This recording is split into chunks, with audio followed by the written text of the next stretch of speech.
live. And we're off. We are live and in studio. And I cracked open a computer password. She did. She broke the code. I've never felt cooler than typing in a combination of things and it working. You probably told us at some point, so it was in the very recesses of your brain. Maybe, but I don't know. I don't know if I want you to take away my victory like that. Make it a little bit more reasonable than just me guessing it randomly out of the blue. Yeah. We'll give it to you. Thank you. Thank you. Thank you. She's a clairvoyant. I'm a clairvoyant. I'm a code breaker. I should start robbing some banks and breaking into safes. Share with me. No, then I'd be an accessory. Oh, so you're just going to let me go down by myself? Yep. Oh. I'm a good girl. Okay, thanks for nothing. Thanks for just leaving me hanging. Yep. That's me. Well, we can get started. Okay. Since I know you've got things to do and people to see and places to go. Yeah. Literally. We're doing this on a Friday night, which is new. Well, it's like a Friday evening. Yeah. I suppose. It's not yet nighttime. Right. But I don't know if the vibes are going to be different at night, you know? They were different that one time we did that really late night one. That was really late and I was tired. I was literally like until 1 a.m. Yeah, I'm not that tired today. I haven't caffeinated enough, so I'm not. Oh, I did. I'm not. This is the only caffeine I've had, I think. Oh, wow. This Diet Coke. That's a lie. I just remembered I had a Dr. Pepper. Oh, nice. But still, that's not enough caffeine for me. Yeah. But anyway, I'm Miara. I'm Morgan. And we are Mysteriosities.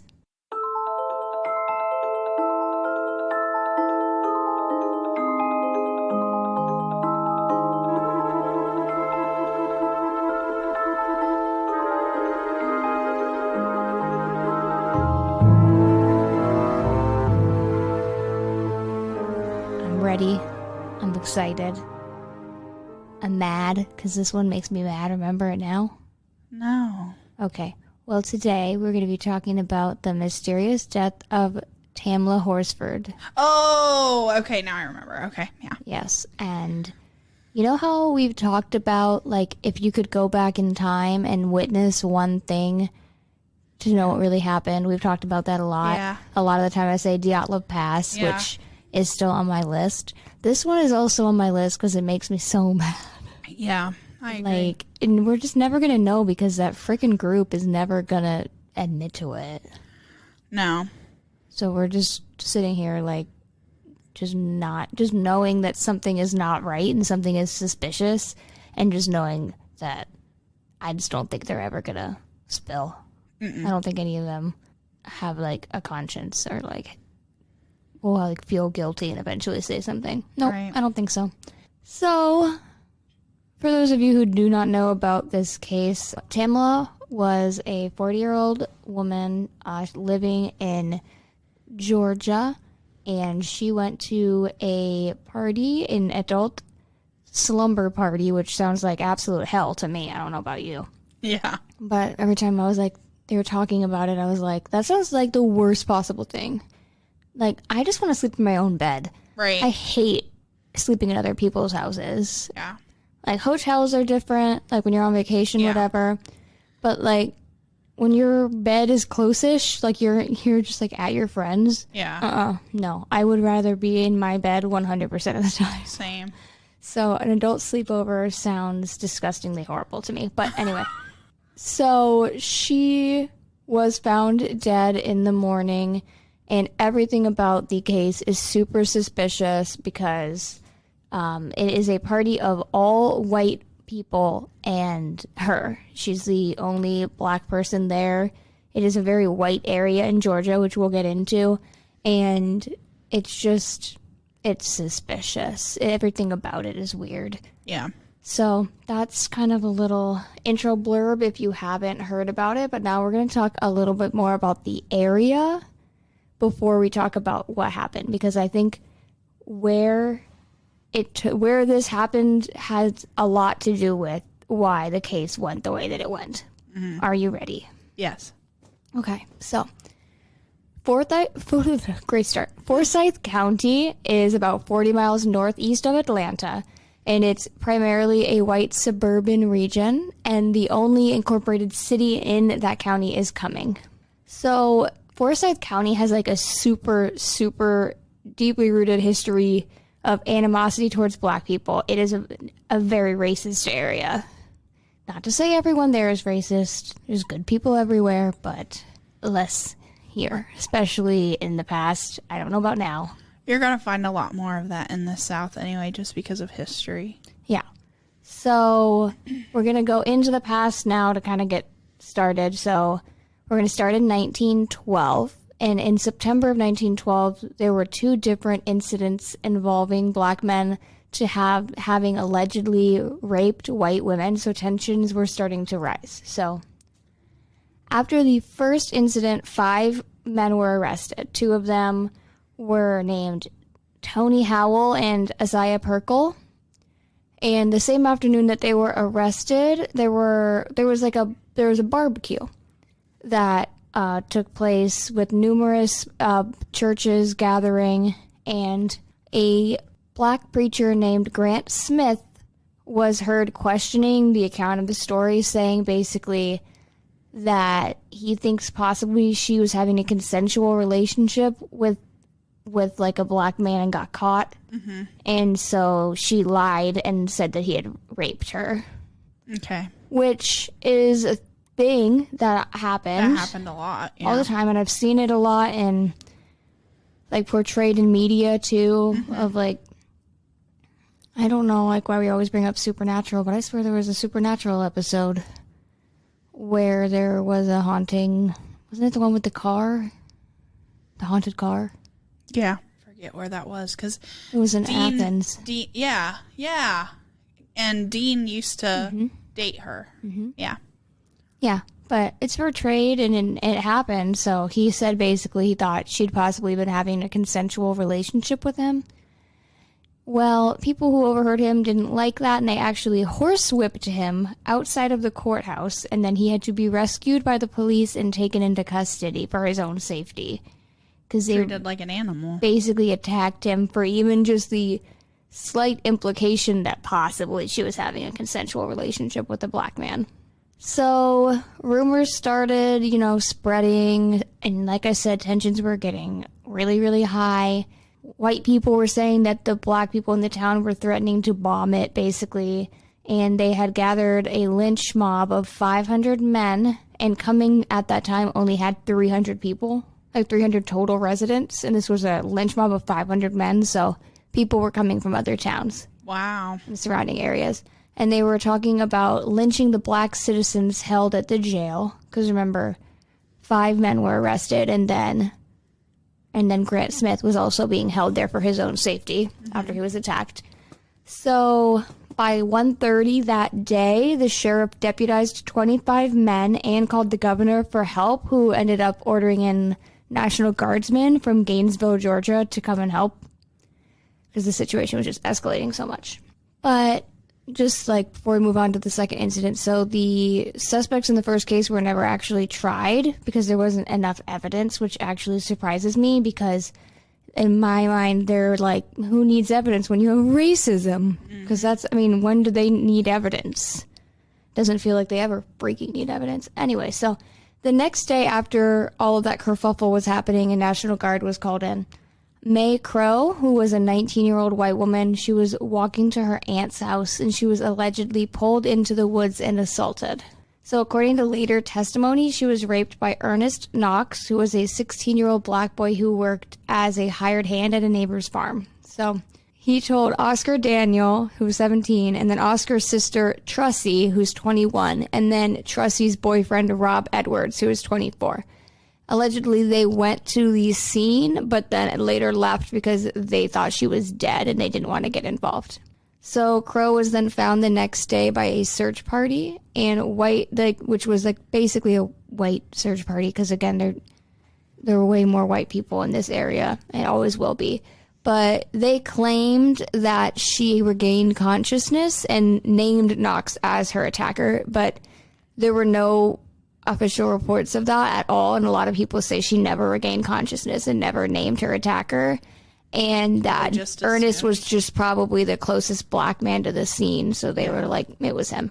That's crazy. So he was arrested that morning, and police say that he confessed fully, and because of all of the trouble that was brewing with, like, a couple days earlier with what had happened, they ended up taking him to a jail in Gainesville. But then they heard threats that the lynch mob was going to move there, so they moved him to a jail in Atlanta. So it is also noted, a lot of people say that his confession was actually coerced because they mock lynched him with a rope from a nearby well. So whether or not he confessed is kind of irrelevant because, you know, coerced confessions are 100% a thing. So yeah. And, like, you never know what you'll say in, like, when you're being pressured that hard. Yeah, and where you think you're going to die. You're just going to do anything to save yourself. Exactly. Because he's probably thinking, they're going to kill me. Right. If I say I did it, I mean, I'll get arrested, but I'll be alive. Right. So the following day, his friends were then arrested. Oscar Daniel and Rob Edwards were charged with rape as well, as if they were all now there all of a sudden. And Trussie Daniel was held for not reporting the crime and also as an accomplice. And then Ed Collins, who was just a neighbor who was also black, was also picked up and held as a witness, and they were all detained at the Cumming jail.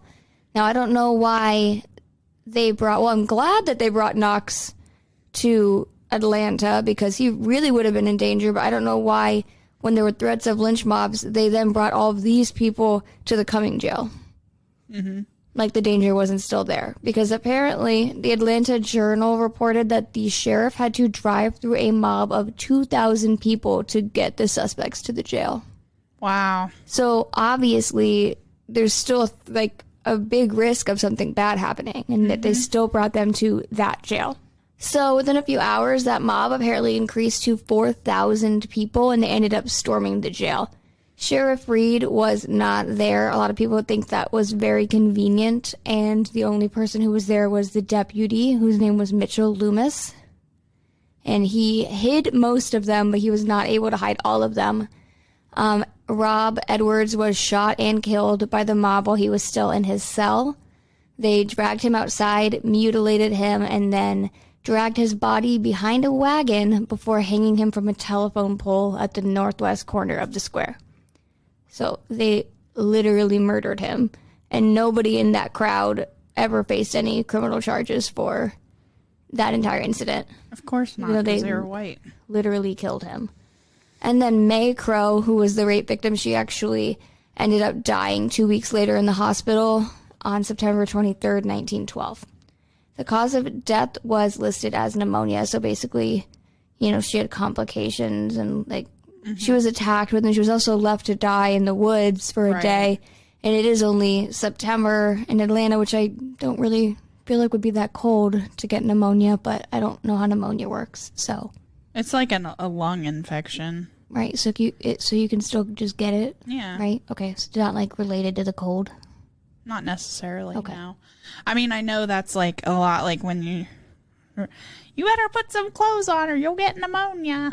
Right, you know? Exactly. But it can happen anytime. Okay. So then Knox and Daniel were indicted for rape and murder because, again, she ended up dying, so on September 30th. And Trussie Daniel and Ed Collins were charged as accomplices. And remember, Ed was picked up as a witness. Mm-hmm. He was just a neighbor who happened to be black. And now all of a sudden he's being charged as an accomplice. So as part of a plea bargain, Trussie changed her story and agreed to turn state's witness. Charges against her and Collins ended up being dropped in exchange for testimony against Knox and her brother, Oscar, and then also Edwards, who was killed. So the all-white jury, because of course it was an all-white jury, deliberated for 16 minutes and returned a guilty verdict in Knox's case. So they returned a verdict of guilty for Knox, and then for Oscar Daniel, even though there was no confession and no evidence that linked him other than his sister's testimony, they pronounced him guilty as well. because they don't need evidence. Right. So you got to remember, so the evidence linking Ernest to the scene is people saying that May had woken up and said it was him. And then as far as Oscar goes, there's literally no evidence that he was even there. Right. And if you believe like one story, then you could say that apparently Ernest told him about it and he went to the scene and then left.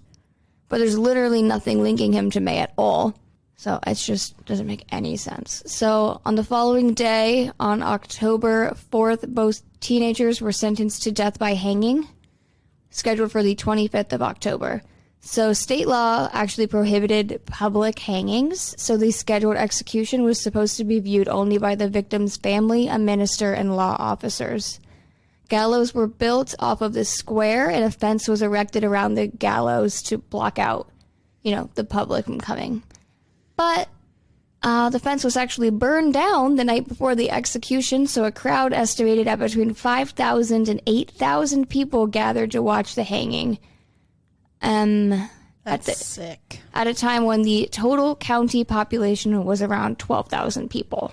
So you got to think there's people coming all over to watch literally a 16-year-old and a 17-year-old hang for rape and murder, allegedly.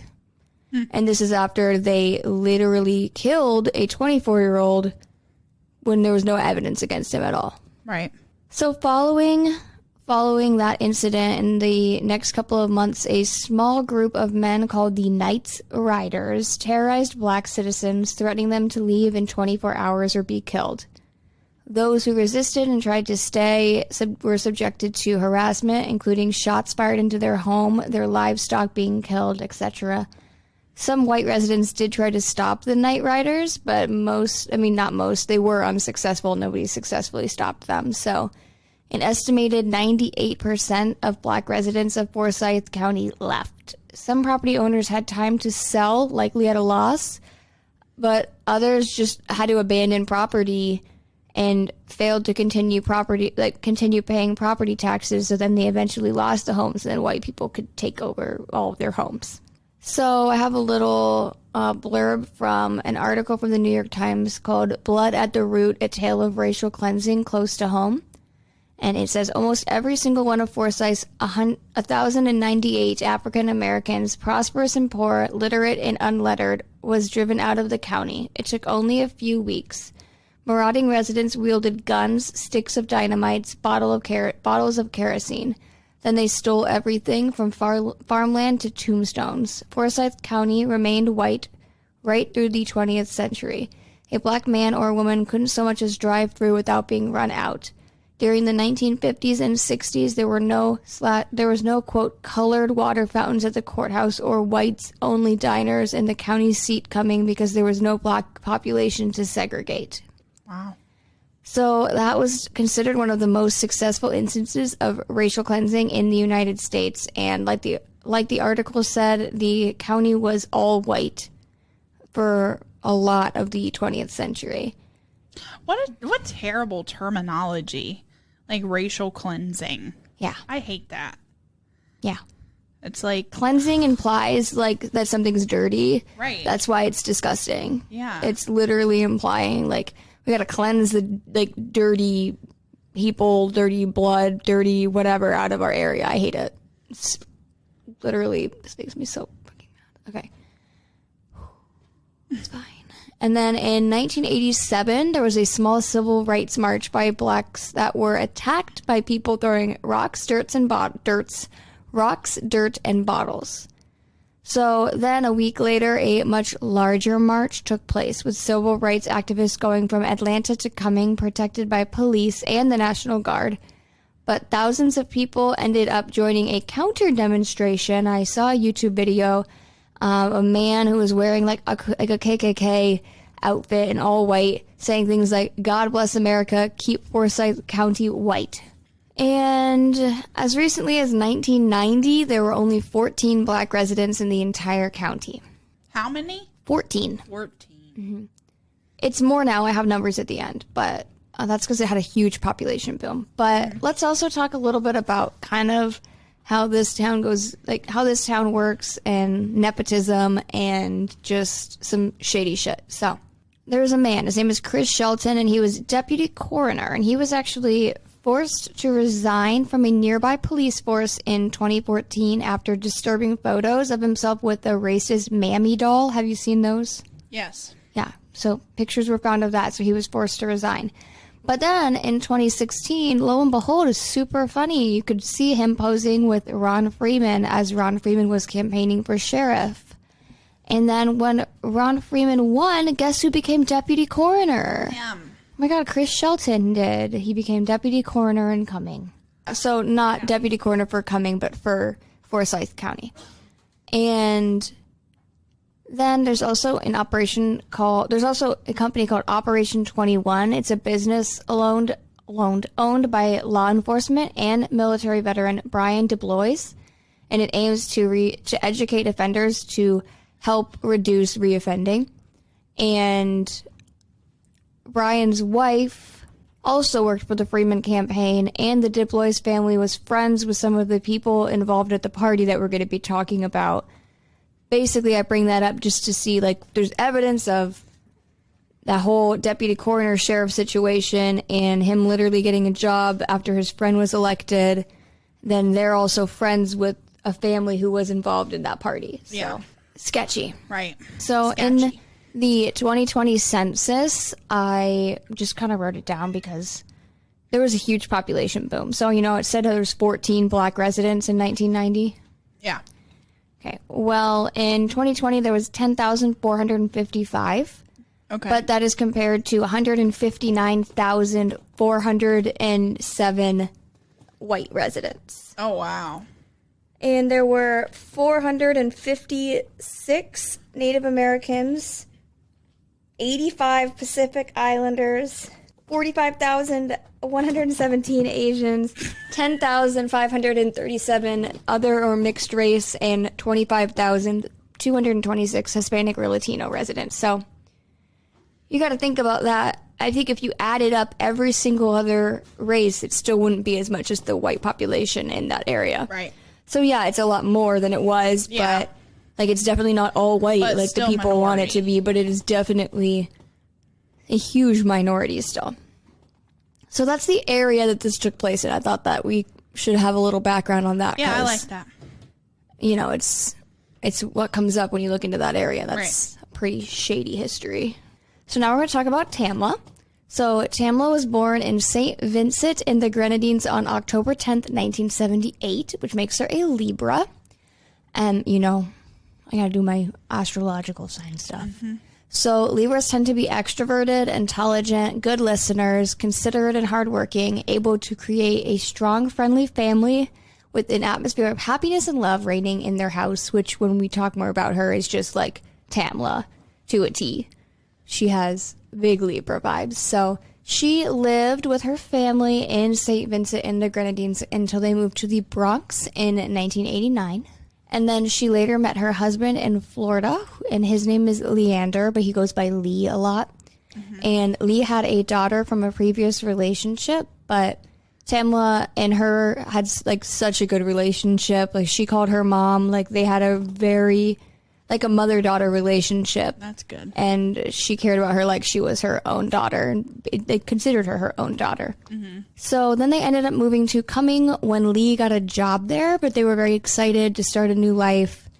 And they went on to have 5 sons together. Oh, wow. So she is a big boy mom, like for sure. I mean, they had their eldest daughter, obviously, but that is a boy mom. Yeah. That is a lot. I could not imagine handling 5 sons. Right.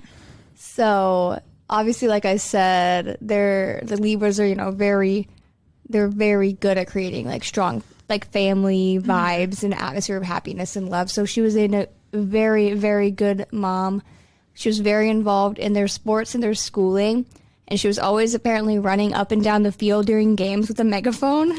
Oh my God, which I love. And I saw a picture of her with her megaphone, and it was like a great picture. I really liked it.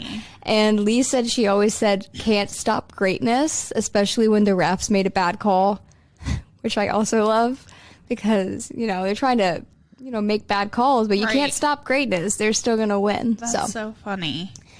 I can see her being like one of those moms with those cowbells and like, ding. Yes, I love it. So, unfortunately, when she died, their youngest son was only 4 years old. Oh. But in 2018, before this all started, their daughter was actually expecting a child herself. So Lee and Tamla were going to be grandparents. So they were super excited about that. Can I also ask, was Lee black as well? Lee is black, yes. Okay. Yeah, he's also like from the Caribbean. Yeah. Like not necessarily the same place, but they're both from the Caribbean. They both, I think, were born there as well and then moved to the States. But yes, so he is also black, yes. Anyway, so, yeah, their daughter was about to become a parent herself, so they're about to become grandparents. Oh, wow. So they were very excited about that. And Tamla was considered, like, the life of the party. She liked to dance and laugh and have fun. She was said to have a larger-than-life personality, and her mother said in a statement to Rolling Stone, which I'm going to link, because Rolling Stone got so much information. And she said people gravitated to her energy and her warmth. Everywhere she lived, it was her home that became the house that all the neighbors and the neighbors' children congregated. So again, creating that atmosphere that was drawing people to her.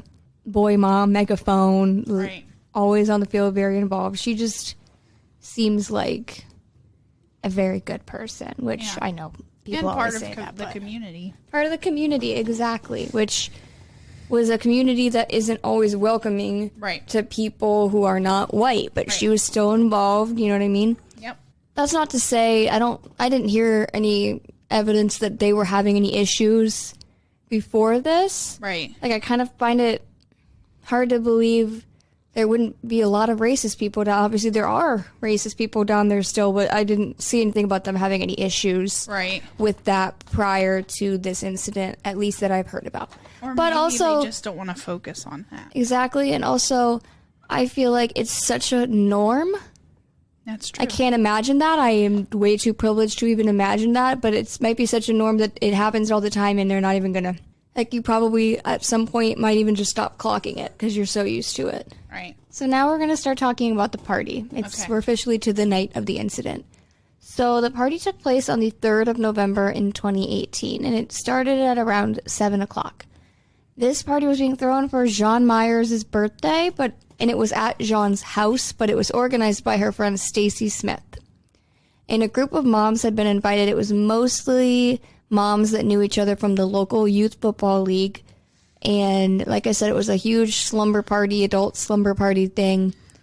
Mostly because they didn't want anyone to drink and drive, which is very responsible. But again, I would literally... And what year is this? 2018. Okay. I would literally rather... Uber. Walk home than spend the night not in my bed. I think this is so weird. What? An adult slumber party. Yeah, doesn't that not sound fun? Not at all. Not even a little bit. So, Jean and Tamla had actually only met in August of that year during football, and the only time they really spent together was at football games. The week before this party, Jean actually had a pumpkin carving party where Tamla had gone with her sons. So that was the first time that they had really hung out outside of just at football games. Yeah. And I will say, I think it's a very specific kind of friendship when you only know someone at something like that. You know what I mean? Like, that's like how you have work friends. Right. But, like, it's not necessarily, like, you only see them at work. Or you have football mom friends, you only see them at football games. Right. So it's definitely, like they weren't super close friends. Right. You know what I mean? So, this party was originally supposed to be all women, but Jean's boyfriend, Jose Barrera, was also there. And Tom Smith, who is Stacy's the one who organized the party. Tom is her husband. Mm-hmm. And they were there as well. Because they were originally supposed to go out, apparently. But Jose said he wasn't feeling well. His, like, stomach hurt or something. And they were like, we'll stay in the basement. We'll stay out of your way. You can still be, like, an all-girls party. We won't bother you guys. XYZ, etc. Right. So, like I kind of said earlier, these were a lot of football moms So it wasn't like a close-knit friends group where everybody knew absolutely everybody. Right. And they were all like really good friends. Some of the women actually met for the first time that night. So, you know. And you're staying at their house? Yeah. That's so weird. Just doesn't sound fun. So in the end, the group ended up being 9 women, 2 men, and 1 husband who, according to the police interviews, only dropped off and picked up his wife. But this group was what was later dubbed as the Forsyth 12 by advocates for Tamla. So if I ever refer to them as a group, I'm going to call them the Forsyth 12. Okay. So their names were Madeline, Nicole, Marcy, Bridget, Jennifer, Sarah, Paula. Obviously, there was Stacy and John, which we already talked about, and then Such white names. and then Jose, and Tom. Okay. And then I know I could probably find the husband's name that just picked up his wife, but I didn't list it here. So of the group, only 8 were actually planning on spending the night, which valid, because I would be the one that decided to not spend the night. Mm-hmm. So a couple of the women had plans for their like husbands to pick them up because they would be drinking, but they weren't planning on spending the night, which me, because fuck that basically. So Tamla got to the party at around 8:30. Like I said, it started at around 7. So she was later than everybody else because she'd actually made dinner for her 5 sons and her husband before she headed over because, you know, she wanted to get them situated. Right. I think I also saw she made like a breakfast casserole for them to heat up the next morning. So she was fully like, let me get you guys so situated. I'm going to be gone for the night, but y'all are going to eat right. We're not going to be, right. We're not ordering pizza. We're not eating waffles, making breakfast casserole, made you dinner. So she had them all situated. And she actually had told Lee before going that she wasn't really sure she wanted to go, which, as we've said time and time again, is completely valid. One, she probably didn't want to leave her sons. You know, she's like super mom. She's like probably needs to take a break and doesn't take a break as much as she should. Right. And also, like we already said, adult sleepover doesn't sound like that much fun. Right. And she doesn't even know half of the people going. Yeah. So. And like they are white women and their culture is completely different. So like I can understand her being uncomfortable because as a minority, that's always sitting in the back of your mind. Yeah. Like I'll be the only one like misplaced. Yeah. You know what I mean? Like they'll feel misplaced. I know for a fact because I've definitely heard this before. There's so many times where a black person or a person of color walks into the room and is the only person. And how many times have you as a white person ever walked into a place and been the only white person? Right. It's just like a feeling that we never have to experience. No. But that is an experience where you're walking in and she was the only. And it's uncomfortable. But also at the same time, you kind of want to go because you don't want that to hold you back. Right. Exactly. So I kind of get like where she's coming from. Right. So she didn't really want to go. And also Lee had originally had plans to go out that night that he had ended up canceling to watch the kids so that Tamla could go to the party. Aww. I think he probably had the same thought I just had. She is a great mom. She's working so hard. He's probably like, you deserve to, go have fun. I'll watch the kids. I'll cancel my plans. So he did so she could go. So she ended up being like, all right, I'm going to go. And she brought a bottle of tequila for Jean as a present and a small overnight bag. When she got there, she changed into white onesie pajamas with paw prints on them. That's cute. Yeah, we love a onesie. And she, like I said before, a lot of people were meeting for the first time that night. So she only knew Madeline, Jennifer, and Paula. She knew Stacy, who was throwing the party, and John, who's the birthday girl, and it's also her house. So she had to introduce herself. I thought it was Stacy's house. No, it was Jean's house and Jean's birthday, but Stacy planned it. Oh, okay. I was confused. Okay. So she also introduced herself to Nicole, Marcy, and Sarah, and then she reintroduced herself to Bridget because she had only met her the week before at the pumpkin carving party. Right. So, like I said, she brought Jean a bottle of tequila as a present, but Jean really hated tequila, apparently. She was also not very quiet about hating tequila. How do you hate tequila? So I actually have a little clip from her interview so we could hear it. So here we go. Brought a bottle of tequila as my gift and said it was a tequila from Mexico. And I said, thank you, but I don't drink tequila. And she said, no, you don't understand. It's good. And she opened it, and I smelled it, and I threw it in my mouth and said no. So she offered it to other people because she's the life of the party. She's always been the life of the party, and everybody's like, can't drink tequila. So yeah, she didn't like tequila. She sounds very mean girly. Doesn't she? Like, she has that vibe. It just seemed really judgy. Like, I don't drink tequila. I'm sorry. And If then somebody she's brought me like, a bottle none of us drink tequila. Yeah, if somebody brought me a bottle of anything to my birthday, even if I hated it, I'd still be like, okay, yeah, we'll take a shot. Like, right. It's a present. I mean, so I hate Fireball and I hate Jaeger. And if anybody brought me either of those things, I would be like, ew, but then I would still drink it. Yeah. Because it's a present. I wouldn't down the bottle. Right. I'd be like, ooh, I don't even know that I would say, ooh, I actually hate Jaeger, because it just feels kind of rude to just say that to somebody who brings you something.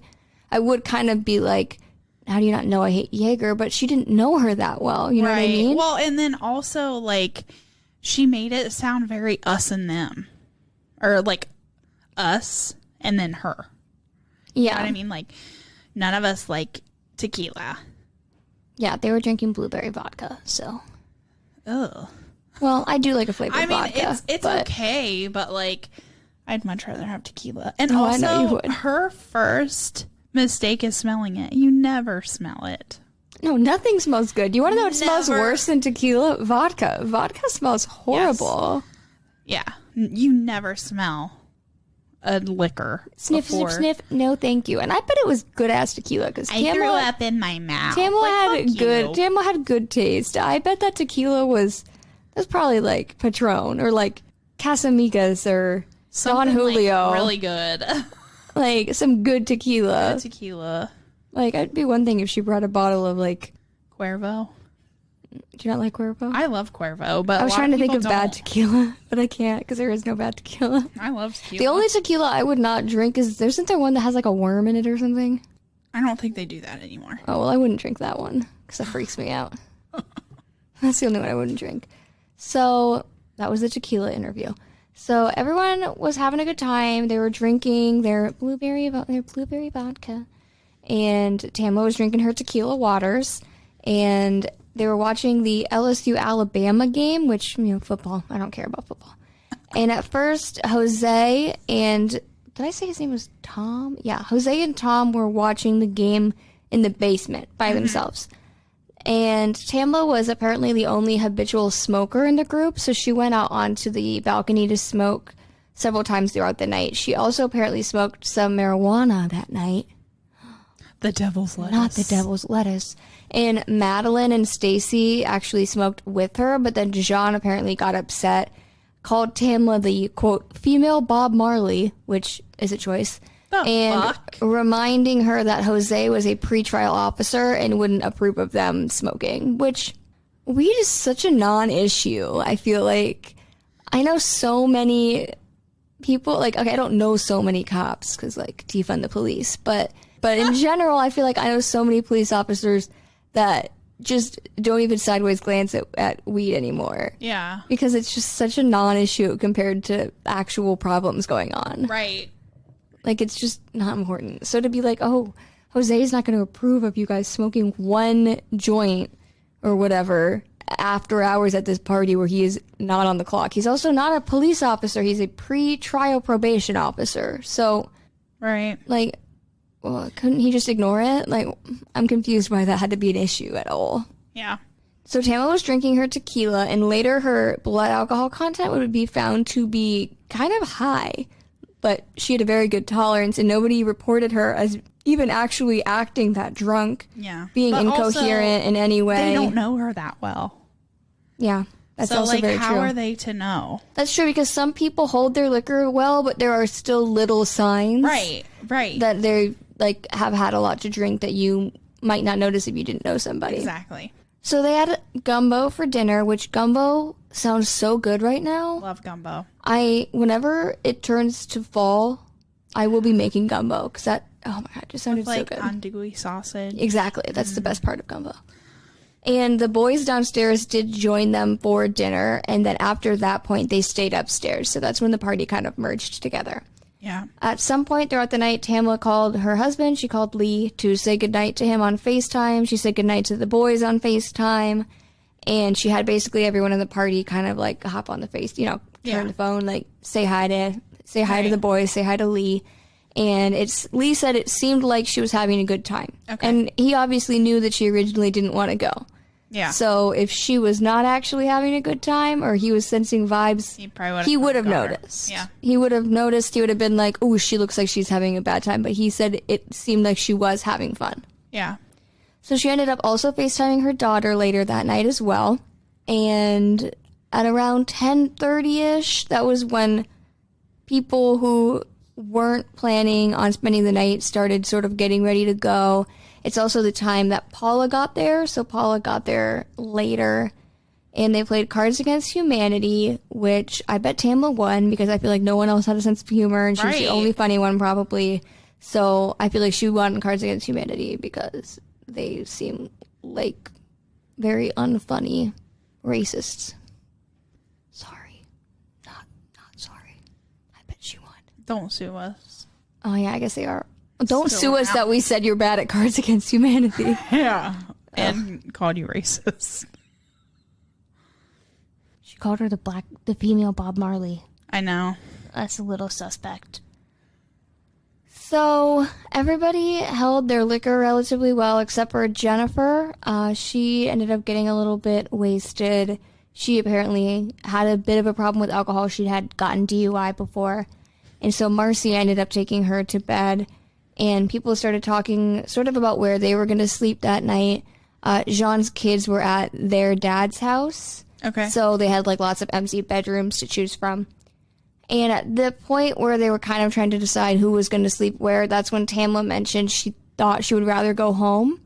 Which, again, valid. That's how I would feel. Just the thought of like sleeping in somebody else's like son's like probably not that comfortable bed, or like sleeping on a couch, because I don't know for sure that everybody was getting a bed. Definitely, like no, you are always so much more comfortable at home. Yep. But Stacy, Tom, and Jean were all like, "No, you've been drinking. You need to stay here." So she ended up agreeing, which is probably responsible, especially since we already said they don't know her well enough to know if she's really drunk and just good at holding her composure. Right. But also Lee did say when he spoke to her, she seemed fine, and he thinks if she had driven, she would have been fine to drive and would have gotten home. So she ended up remaining awake after Jean and Jose headed to bed. They went to bed at around 1:30, and the last person to see her was Bridget Fuller. Bridget was picked up by her husband at like 1:47, so she was actually originally going to spend the night, and then she changed her mind because she had really bad anxiety. Apparently, she said in interviews like she would have had to sleep with one eye open, which is kind of a weird thing to say when you're sleeping at your friend's house. That is really weird. She also apparently kept her Xanax in a necklace, so she'd always have Xanax on hand if she needed it. That sounds like something I need. No, I'm just kidding. Right, but like, how is that? You could just put it in your purse, probably. Yeah, but it wouldn't always be on you. Usually, though. Well, yeah, I guess. I mean, like, it would be really like right there to just pop, I guess. But which I'm not judging. I needed an anxiety necklace. Sus. What? That she wanted to leave and she didn't want to be a part of it. Sounds like there was something planned. Ooh. Interesting take, but I don't know. Maybe not. But fair take. But yeah, so she was waiting for her husband to come pick her up, and she said at the time Tamla was eating another bowl of gumbo, which big valid. I would also be. She's probably hungry after the weed. Yeah, and she is, soaking up the alcohol by eating, so It's all good thoughts. Although I can't think of eating gumbo on top of alcohol. I could always eat gumbo. Ugh, I feel like I would be so sick. I could always eat gumbo. So she was eating a bowl of gumbo, and then she said her plan was to smoke another cigarette and then go to bed. Mm-hmm. So they walked to the front door when Bridget was getting ready to leave, and her ride was there. And that matches the front door chime at 1:47 a.m. The reason we have such exact times is because of the security system that like alerts when doors are open. So we know that the front door opened at 1:47. Tamla apparently gave her a hug and a kiss on the cheek and then shut the door after Bridget left. I did see somewhere that Bridget's husband said that his wife came to the door alone and Tamla wasn't with her. So that's kind of weird. And then over the next 10 minutes, the home security registered the back door opening, closing, and then opening again for the last time at 1:57 a.m. But then it was never closed after that. So that's kind of weird because you could think, well, the back door opening would be Tamla, closing would be Tamla. But then opening again, you could argue that was her coming back inside, but you could also argue that was somebody coming outside. Right. We don't know, but it's strange, and it never closed again. So, and then obviously we know it opening again wasn't Tamla because she never made it back inside. So then it doesn't really make sense to be her. You know what I mean? It only kind of really makes sense to be somebody else. Right. So now we are going to start talking about the next Unless morning. she came in real quick and then just left out of it real quick and just didn't close it. True. Or she opened it to come back in and then something happened. Like, what if, I mean, this is just, like, she went out to smoke, but, oh, shit, I forgot my lighter. Right. You know what I mean? Could be. So then we're on to the next morning. So the front door first opened and closed at 4:10 a.m. This was Marcy leaving Jean's house because apparently she had started a new job at the Coach store and she wanted to give herself plenty of time to get home and get ready. It was like her second day or something. Okay. But it was found out later that her shift didn't start until 10:30. So like leaving at 4 is kind of wild. But you could argue like if like I said, adult sleepover sounds horrifying to me. That's what I'm thinking. And if I ended up absolutely having to spend the night, I had no choice in the matter, I probably would be that person like, oh, what if I got up super early, went home, and then I could just sleep for 4 more hours in my own bed? Yeah. So you could argue it was just something like that. Yeah, and also, I don't know if this is what other people do, but sometimes, like, if I get kind of wasted, I always wake up super early in the morning. Yeah. And then, like, I've, like, in college and stuff, I'll, like, if I fell asleep, like, in the living room or something, I'll move and I'll go somewhere else. So, yeah, she could have just woken up and been like, ooh, I'm going to go home. I'm ready to go home. So, I slept off the alcohol. I can drive. I want to go home. Exactly. And you also have to remember, too, that Marcy is the one that took Jennifer to bed. Jennifer was the one who was super drunk. Yeah. So I don't imagine Marcy probably got a very good night's sleep sharing a bed with a very highly intoxicated person. Right. Could have been sick throughout the night. Could have been tossing and turning. So I don't necessarily think it's super sus that she left that early, but you could argue if something happened, she also wanted to get out of there. I could definitely go for suspicious reasons. Yeah. So Paula was next, and she left at 7:30. So also you have to remember, too, these are people who left and saw nothing suspicious, didn't look outside in the backyard, didn't see Tamla. They just got up and left, apparently. So then at some point between 8 and 8:30, Stacy and Tom woke up and headed home. Stacy went into the living room to grab her phone because she'd left it in there the night before. And she remembers seeing Tamla's phone and being happy that Tamla decided to stay the night because their phones were next to each other. It was some weird thing where Tamla was upset because everybody had a, quote, like, sleeping buddy and she was sleeping by herself. So Stacy left her phone with Tamla's phone and was like, oh, our phones can sleep together, which is, like, really silly. But anyway, that's why her phone was in there, and that's why she knew that's Tamla's phone, so Tamla stayed the night. You know, saying something like that, I'm not surprised she wanted to have an adult sleepover. It just sounds like super immature. It was Jean's party. Yeah, but Stacy planned it. Right? Yeah, but I don't know if Stacy had the idea or Jean had the idea. It's really unclear. Yeah. But no, that is fair. That is also fair. Let's put our phones together. That'll make it better. That fixes it. So then at around 8:45, so remember at this point, Marcy is gone. Paula is gone. Stacy and Tom is gone. Stacy and Tom are gone. And then there's the ones who left the night before as well. So I'm not absolutely positive who else left the night, but actually, let me look. Okay, yeah. So a lot of them were probably gone at that point. Right. After Stacy and Tom left. But, like, I'm also thinking, like, especially the people, maybe not the 4 o'clock one, but, like, the 7:30 or the 8. Like, when I get up, I look around where I'm at to see if there's anybody else up. Mm-hmm. Like, that's what I do. Like, I did that at the bachelorette party. I got up, looked around. Nobody else was, like, up and out. So I was like, fuck it. I'm going to lay back down. You know what I mean? Yeah, that's true. Maybe I'm just weird. So you're saying it's kind of weird that they all just kind of woke up and dipped. They didn't. Yeah, they didn't like say anything to anybody. They didn't. And also for it being like Jean's birthday sleepover, nobody was like, let's make her pancakes for breakfast or something. Like no breakfast was planned. Be like, hey, yo, I'm dipping out. It was a great party. Thanks for having me. Blah blah blah blah blah. See you next time. Yeah, they all did kind of. That is very kind of weird for sure. So at around 8:45, Madeline woke up, and Madeline was actually Jean's aunt who lived with them. Okay. So she went into the to the kitchen to make some coffee, and she was just waiting for the coffee maker and looking out the window, and that is when she saw the white dog print onesie and Tamla face down in the grass, not moving.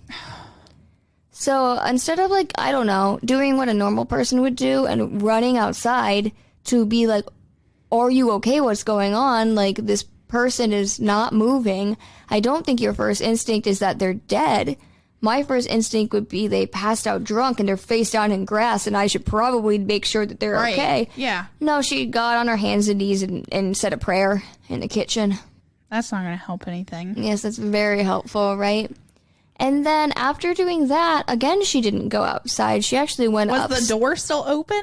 Or it's also said that it could have been, like, partially shut but not latched. So it wasn't necessarily wide open. Okay, so it wasn't super noticeable. Didn't fully connect and close because it didn't register. But instead of going outside again, oh, and also I should add about the door. That door, I believe, was out onto the deck. Okay. And she was down, like, on the grass. So the deck was like a raised deck. Yeah. And she was downstairs. So that door that was open was a different door than the door that would lead out to the yard. Right. I think. So instead of going outside, again, as a normal person would do, though, again, I guess I shouldn't judge what somebody does in a situation because I am not in the situation. But I just feel like you go and check to make sure the person is okay. You're not wasting time. Yeah. Like praying, which, no offense to praying, but it's just pray after you make sure that that person is okay. Right. And I just think it's also strange to then go upstairs. So she went upstairs to find Jean and Jose. And she went upstairs and she heard water running, so she thought they were taking a shower. So she lightly knocked. And nobody answered. And I'd be pounding on that door. And she apparently thought, oh, what if they're, like, showering together? Oh, I don't want to, like, barge in. So then she went back downstairs and looked at Tamla again from the window. And then she went back upstairs and knocked louder on the door, and Jean told her to come in. So Jean and Jose were in bed, and another reason that this whole thing is suspicious and just sort of strange is they were like, the water wasn't running, we weren't showering, we were sleeping, like, So that's all kind of weird. And so Madeline said she needed to talk to Jose, and Jean was like, why? Because I don't know if she just didn't want to alarm Jean, or because Jose was a pretrial officer, so sort of in-law enforcement, that she wanted him to come check on her before they worried Jean. But Jean said why, so Madeline said her friend from the islands is laying outside on the ground, not moving. Christ. She said that because she didn't remember her name. Of course she didn't remember her name. Why would she?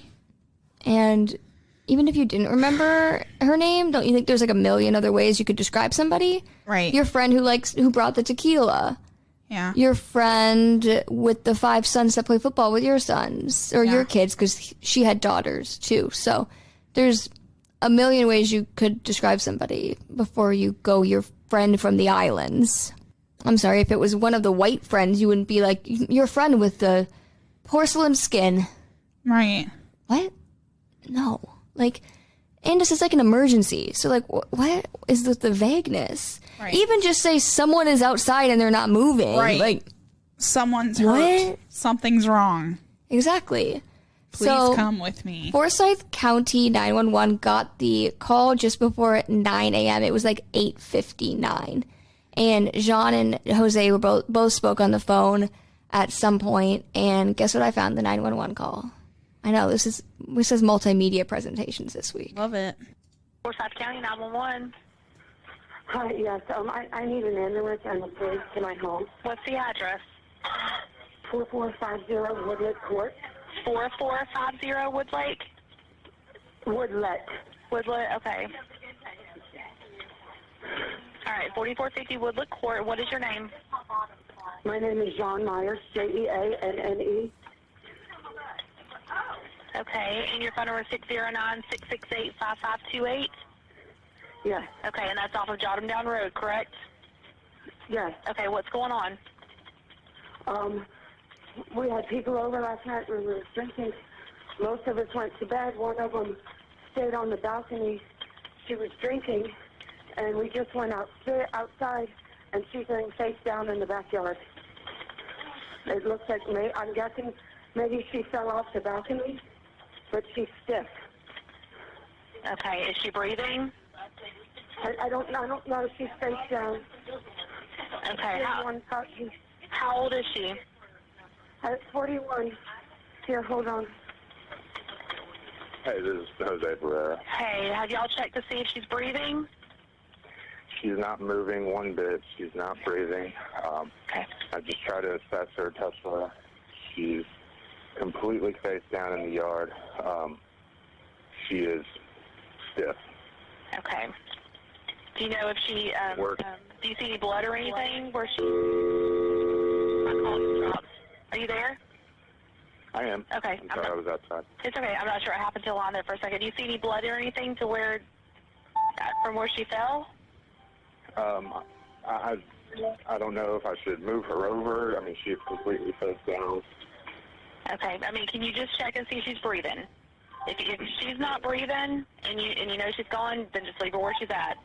If she... Okay. 1 minute.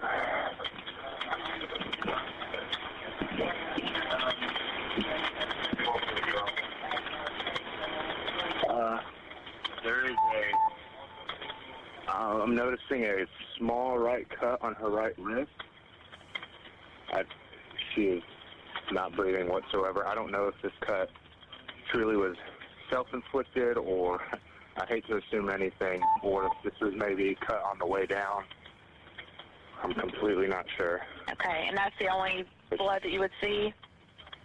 That's what I can see without moving her over. I had okay. her face. Do you know if she was suicidal at all? I have no clue. I've met her one other time. You know, like my girlfriend said, people were over last night. She was her birthday party. We're not the woman that we believe to be deceased, but it's my girlfriend's birthday party. Instead of having everybody go out, she had everyone stay in. And she was the last one I saw before everybody was typically put off to bed. She was the last one in the kitchen. She was just either waiting around for a ride or waiting until the morning. Okay. How far is the where she would have fell from? How far is the deck from the ground? I would probably say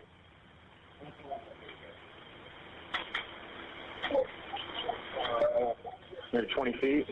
Okay. 20 feet from where your feet would be on the railing. The railing itself is maybe 3.5, 4 feet. Okay.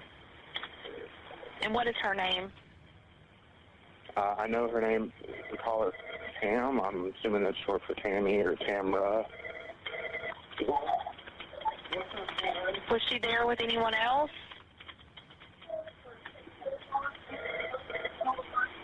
Her name is Tam Horsford, Horsford. F-O-R-D, so black female. I don't believe anybody was. My girlfriend has cameras here on the back deck that we can check. Okay. That I think would have caught the incident if she fell from here. Again, Aren't the cameras off? It's hard to say if she fell from the deck or if she was already downstairs. She was the only smoker here, and I'm sorry, there's a lot of information.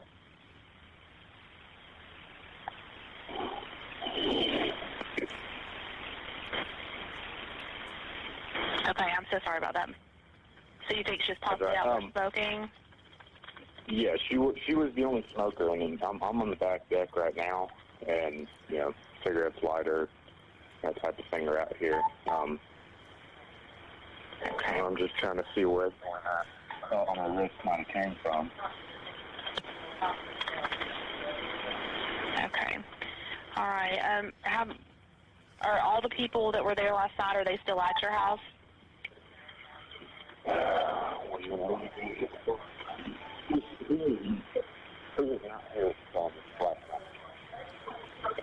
Okay. Okay, there are 4 people that were here last night that are no longer here. Okay. And they just left this morning, or they leave last night? Do you know roughly what time each of them left? Like, who they completely went out on a finish?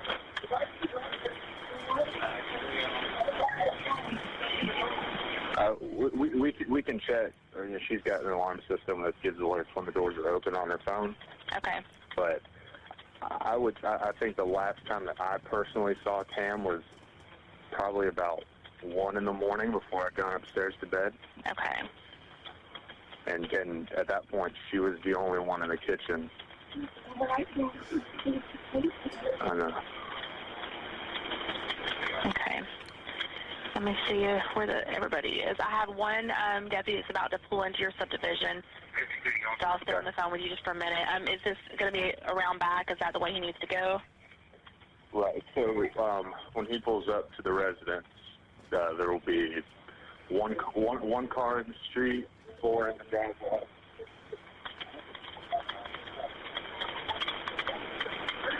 And does he need to come and go through the house, or does he need to walk around the back? They can go around to the side. I'm going to grab my shoes, and then I'll direct them when they get here. No, it'll be easier for them because she's laying in the yard down, basically on the patio downstairs.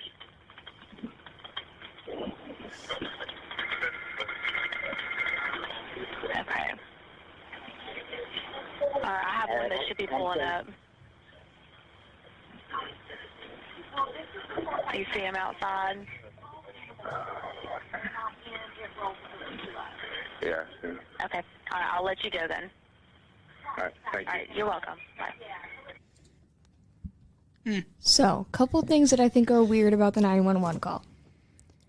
First of all, I think it's weird he mentioned a cut and then was like, oh, I don't know if that was like self-inflicted. I think that's a strange thing to be putting out there. I also think it's strange that when she asked the distance from the deck to the ground, he measured it from the top of the railing. Right. As if she was standing on top of the railing. Yeah. Which nobody would be doing. Yeah, I don't see that. I mean, even if they're implying that she had jumped off, you would jump off, like, not to be like putting in the how would you jump off mindset, but you would kind of pull a Rose from Titanic. I feel like you would go around the railing and you would be on the outside of it and then you would jump off. You wouldn't, you can't balance on top of a railing, especially not drunk. And it's like weird to be thinking that she would go to somebody's house and then kill herself.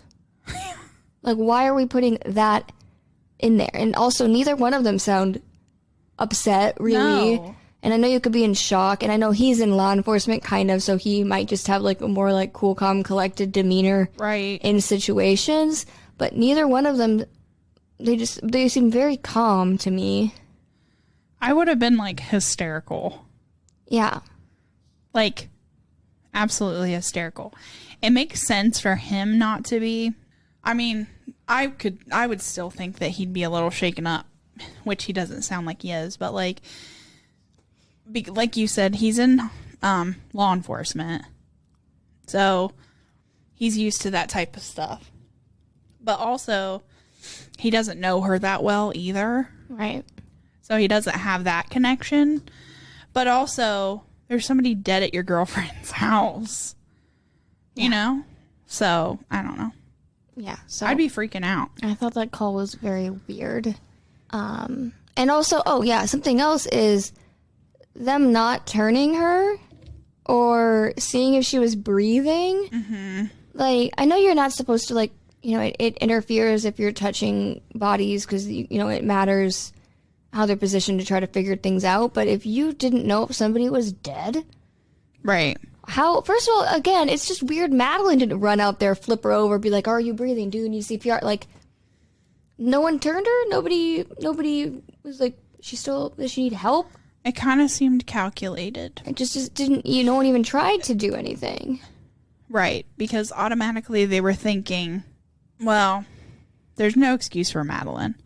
There is an excuse for Jose and Jean because he's in law enforcement. So he's probably like, don't touch the body.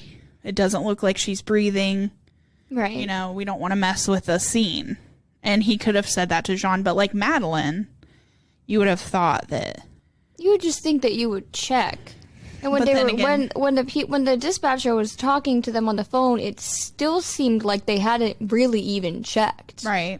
Like she'd be like, "Is she still breathing?" And he'd be like, "She's not moving." And then he'd go like, "She's not breathing." And I'm like, "Are you saying that because you know she's not breathing, or are you saying that because you don't want, like, you didn't check, but you don't want to check, so you're just gonna be like, she's not moving, she's not breathing." Yeah. Right. You need to get here. And speaking to the fact that none of them tried to actively see if she needed help, I will just add that ambulance was never called to the scene. Like, Jean did say we need police in an ambulance, but they never brought an ambulance, which is very strange. Usually you bring an ambulance to just about anything, unless you absolutely positively know. Well, if you, you going to a crime. Did a coroner come? A coroner came and took her body to the morgue, but an ambulance never came. Yeah, they should have had an ambulance there. Sorry, to take vitals. Exactly. So originally Jose said that he had gone straight outside to Tamla, but later he actually said he went onto the balcony first. He said that he saw a lighter and a cigarette on the floor of the deck, and he moved it to the fire pit. And he said later he was like OCD and he didn't even think about it. He just moved it. He said he wouldn't have taken the time to do that if he had known what he was about to see. But he literally had been told by Madeline that Tamla was on the ground outside. So you knew what you were about to see. So you took the time to pick up a cigarette and throw it in a fire pit? Yeah. That doesn't make sense. It doesn't make sense at all. And why would you even go upstairs when you knew she was downstairs? Yeah. Like, I mean, I get after you've checked on her and you're like, oh my God, like, she's dead. Like you would go upstairs to see kind of like what happened. Did the railing break? Did she fall? Like, is there something up here? But you wouldn't go up there first. That doesn't make any sense at all. No. So police were dispatched at 9 a.m. and arrived at 9:07. As you can tell, we listened to that whole 911 call. And that was about an 8-minute call, and that was the time. That time makes sense. So Jean, Jose, Madeline, and Jen were all brought inside for more questioning, and then Jean was asked to call people back from the party as well.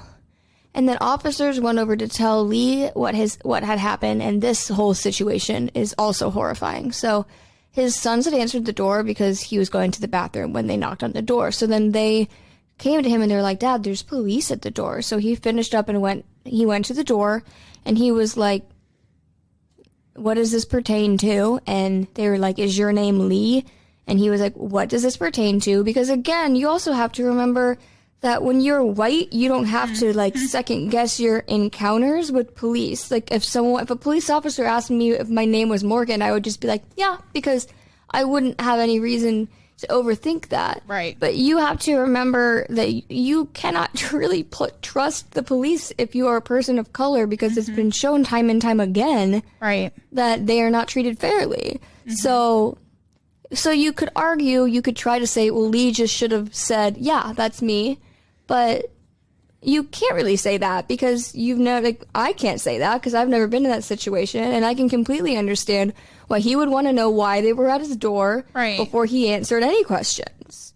So, you know, he was like, they were like, is your name Lee? And he was like, what does this pertain to? And so every time they kept asking if his name was Lee, they were getting louder and more aggressive. They'd be like, is your name Lee? And then he finally was like, actually, no, it's Leander. And what does this pertain to? And they go, it's your wife. She's deceased. How caring. Right. Just like they were getting frustrated because he wanted to know what this was about. And so that's how you deliver that news? No.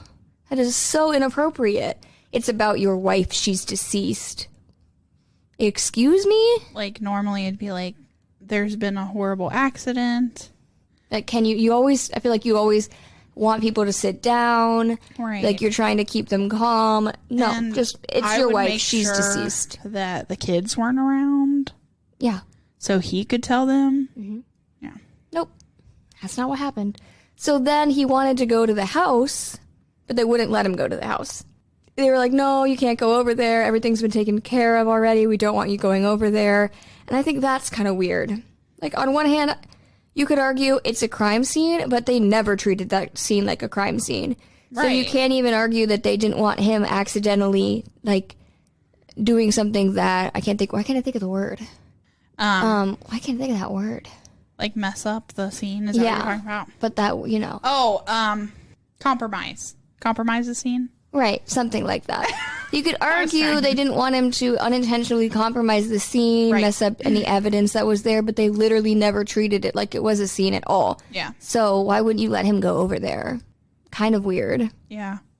So they then told him what happened and how they think she tripped over something and fell in the grass. So at this time, they thought she fell from ground level, like on the ground, and fell and somehow died. Not even off the deck. So that's super strange. And also, it's been said later, it was very strange of them that they were theorizing to him when they did not have all the information. But I'll get into that a little bit more later. But basically, Lee was like, my wife tripping over something and falling in the grass. I've seen this girl drink half a bottle of tequila and dance salsa in 6-inch heels. So, you know, who knows Tamla better than her husband? He's like, she doesn't trip and fall. This girl can dance salsa. I can't dance salsa in flats. She can drink half a bottle of tequila and dance salsa in 6-inch heels. Yeah. She's not tripping over in the grass. Right. That wouldn't happen. So, to add insult to injury, so he later had to go to the funeral home to see her, and she was basically in blackface because they had caked her in makeup that was, he compared it to engine oil. It was so dark. Oh my God. Yeah. So he apparently yelled, what the fuck, super loudly. He was very upset. His sons were all waiting outside because he wanted to see her first before they came in. His eldest son ended up coming in with him, and he said they just stared at her and they didn't even shed a tear because it didn't even look like her. She was just covered in makeup that was like black, just basically as black as that microphone arm. Wow. Just, and then 5 days later, they ended up doing more interviews. They interviewed John at her house.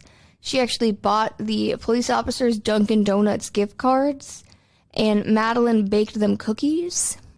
She was then heard saying, do you need anything, or can I go get ready for this funeral? Which is super dismissive. Like, I know it's just one word, but I don't know, something about this funeral. Yeah. Not like my friend's funeral, not like her funeral, not like Tamla's funeral. Just, oh, can I go? It's like, it's like a throwaway comment you say, like, oh, I gotta go to this thing. Like, you know what I mean? Yeah. It's just a weird thing to say. And the interviews went from November 9th to the 20th for all the people who were there. So they were super spread out. Also, you got to imagine that gives people so many times to get their stories straight. Right. Like, they're not even trying to, like, you know, first you got to think about the interviews that happened that day, like Jean and Jose, and they were all left alone together at the house and they were being interviewed. Now you're doing interviews like for 11 days and you're giving people so much time to be like, this is what I said, this is what I said, this is what you said, like, say this, don't say that, etc. Right. And the fact that Jean's interview took place at her house, also super weird. Yeah. So a lot of people talk about Bridget's interview specifically. She was like kind of suspicious. She went off on a lot of tangents, which I watch a lot of interrogation videos, a lot of like body language analysis, stuff like that, because it's fun. And Cameron. yeah, and a big tell for lying is when you pack information in that isn't relevant and go off topic because you're trying to confuse people. Right. You're trying to get them to forget what question they asked because you're going off on a rant. She also, so she's the one that saw her last that night. She's the one with the anxiety necklace. Yeah. The one that didn't want to stay the night. Right. So she sounded super high in her interrogation, and I actually have a clip of it because multimedia. Yeah. So I left. She walked me to the door, gave me kisses, so my DNA will be all over them jammies. Because Ew. the woman, I don't know why, but she just felt the need that she needed to kiss me and hug me. And because I'm a socially awkward person, she thought it'd be fun. So I think it's very weird that she goes out of her way to mention her DNA will be all over her. I think that's a super strange thing to say. Yeah. Like, why would you even... She's high as a kite. And she's that's not even the... I could probably find a part where she sounds even more high. You would just tell me about basically just going to the party. Okay, to recap. Let's see, we were supposed to, I want to say, be there at like 7-ish, 6:30, 7 o'clock. Like, you can even just tell from that. Yeah. So... That guy, I liked his voice. He's like really low and country twang. Right. But yeah, so her interview was one that was considered to be pretty suspicious. Just all of her tangents, the fact that she's so high. She goes out of her way to mention her DNA being all over her. You can look at the comment section. People have a lot of opinions. People are like, I think it's weird that she says she has to sleep with one eye open around her own people. This person thinks that Bridget was the one that did it. They have a long message. She also says things like, I almost really like this comment. Do you want me to read this comment about why this person thinks that Bridget did it? Sure, it's a conspiracy. We love conspiracies. So this is on, you can find the full interview, the full Bridget Fuller interview on YouTube. This comment was from 11 months ago. It's from EPESPO Cito. A Pepsido. A Pepsi... App. Espo. Ito. App. Espoito. Espesito. Despacito. I want to give them the credit for their theory. Anyway, you can find this comment. It's like the fourth comment. They say, in my opinion, in quotes, for entertainment purposes, because, yeah, all these people are alive. No one wants to get sued. Speculation. It was Bridget, and it feels obvious to me. First point, she was the last one alone with Tamla. Second point, she tries so hard to establish herself as the caring mother hen. She does. She does this in the interview a lot. Yeah. She kept saying how much Tamla says how much she loves her when nobody asks. She does do that a lot. The whole, my DNA will be all over those jammies. Why did she feel the need to say that? Right. Talks about her anxiety problems and her anxiety medication. This I haven't brought up yet, but that anxiety medication was found in Tamla's toxicology report later. And nobody knows how she had it in her system. And nobody says she saw her take anything. Nobody says they gave her anything. Yep. So this person says one mixed with alcohol, that can raise somebody's blood alcohol count. I don't know if that's true or not. No, it is true. Yeah. So it's possible. That's why, like, when you take anxiety medication, especially benzos, like Xanax, and Ativan and stuff like that, like, you cannot drink with it because it can make you more, my friend actually had that problem, I think. what's that called? More intoxicated, basically. Right. So that could also explain why everybody said she was very coherent, because maybe that was before she had that in her system. And then when the blood alcohol count ended up being so high, it could have been that raised it. This person said, I personally think it was mixed into the gumbo, not mixed into her drink. She said, in quotes, the line, "Go finish your gumbo, fill that belly. I know how much you had to drink." She does say that to Tamla. Interesting. Tamla tried to go home, but Bridget stopped her. She said, "Take a few hours, lay on the couch. There's no rush. Just sit and veg."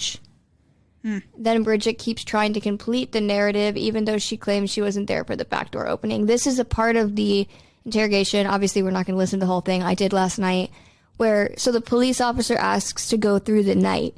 She gets to after she left, and then she tries to keep going and tell the police officer what everybody else has told her. And he's like, "I'm sorry, I'm going to have to stop you. Like, I'm trying to get what you know, so I don't want you to tell me what then you've heard from other people." Right. So the fact that she keeps trying to complete the narrative, even though she claims she wasn't there. Right. She says her husband picked her up, but she's the only source of that story. There's no interview provided in the investigation to confirm the story from the husband.